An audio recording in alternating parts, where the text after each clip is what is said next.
ನಮಸ್ತೆ ವೀಕ್ಷಕರೇ, ಸುದ್ದಿಗಾರ ಲೇಡೀಸ್ಗೆ ಸ್ವಾಗತ. ನಾನು ನಿಮ್ಮ GM ರಾಜಶೇಖರ್.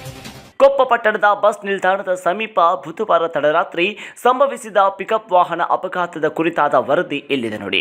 ಅತಿ ವೇಗವಾಗಿ ಬಂದ ಪಿಕಪ್ ವಾಹನವೊಂದು ಚಾಲಕನ ನಿಯಂತ್ರಣ ತಪ್ಪಿ ರಸ್ತೆಯ ಅಕ್ಕಪಕ್ಕದಲ್ಲಿದ್ದ ಆಸ್ತಿ ಪಾಸ್ತಿಗಳಿಗೆ ಭಾರಿ ಹಾನಿಯನ್ನ ಉಂಟು ಮಾಡಿದೆ. ಮೊದಲಿಗೆ ರಸ್ತೆ ಬದಿಯಲ್ಲಿ ನಿಲ್ಲಿಸಲಾಗಿದ್ದ 2 ಬೈಕ್ಗಳಿಗೆ ಈ ವಾಹನವು ರಭಸವಾಗಿ ಡಿಕ್ಕಿಯನ್ನು ಹೊಡೆದಿದ್ದು, ಅಪಘಾತದ ತೀವ್ರತೆಗೆ ದ್ವಿಚಕ್ರ ವಾಹನಗಳು ಸಂಪೂರ್ಣವಾಗಿ ಜಖಂಗೊಂಡಿವೆ.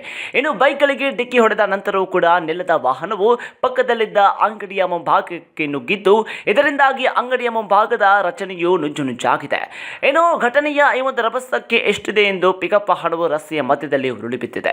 ಈ ಭೀಕರ ಅಪಘಾತದಲ್ಲಿ ಹಲವು ವಾಹನಗಳು ಮತ್ತು ಅಂಗಡಿ ಜಖಂಗೊಂಡಿದ್ರೂ ಕೂಡ ಅದೃಷ್ಟವಶಾತ್ ಯಾವುದೇ ಪ್ರಾಣಹಾನಿ ಸಂಭವಿಸಿಲ್ಲ ಎಂದು ತಿಳಿದು ಬಂದಿದೆ.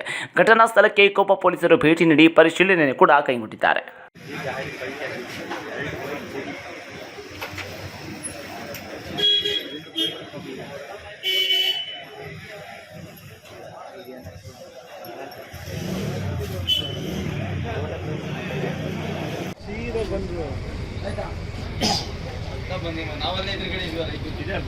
ಕಣ್ಣೆದ್ರಿಗೆ ಆಗಿರೋ ಘಟನೆ ನಾವು ಡ್ರೈವರ್ ಕೂಡ ಆಯ್ತಾ.